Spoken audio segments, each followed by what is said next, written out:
Hello friends, welcome to the my YouTube channel. તો આજે આપણે ટેસ્ટી અને મસાલેદાર એવો કોબી ગાજરનો સંભારો બનાવીશું.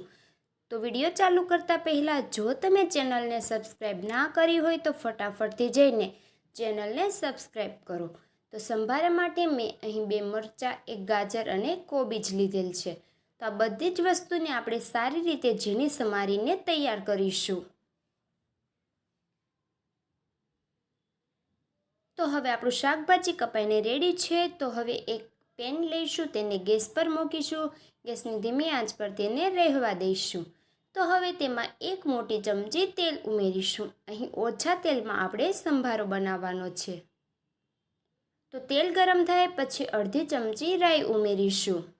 રાઈ સારી રીતે ગરમ થાય ત્યારબાદ અડધી ચમચી જીરું અને અડધી ચમચી હિંગ ઉમેરી દઈશું. ત્યાર પછી તેમાં અડધી ચમચી હળદર ઉમેરીશું.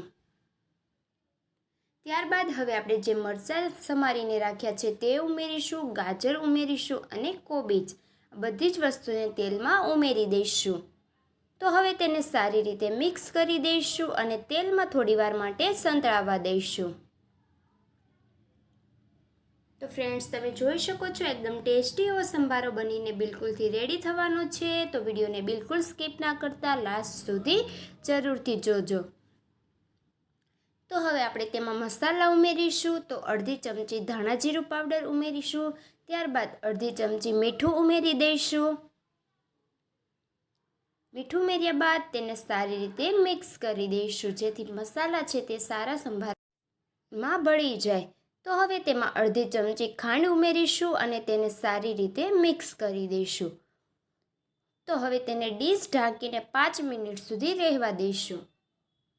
5 મિનિટ પછી તમે જોઈ શકો છો આપણો સંભારો છે તે બિલકુલથી બનીને રેડી છે. તો એકદમ સોફ્ટ અને મસાલેદાર સંભારો બનીને રેડી છે. તો તમને આ રેસીપી કેવી લાગી તે કોમેન્ટ કરો અને ક્રન્ચી સંભારાની રેસીપી ઘરે એકવાર જરૂરથી ટ્રાય કરો, કેમકે ટેસ્ટી એવો સંભારો બનીને તૈયાર થયો છે. તો આ સંભારાની રેસીપીને લાઈક કરો, શેર કરો અને મારી ચેનલને સબસ્ક્રાઈબ કરો.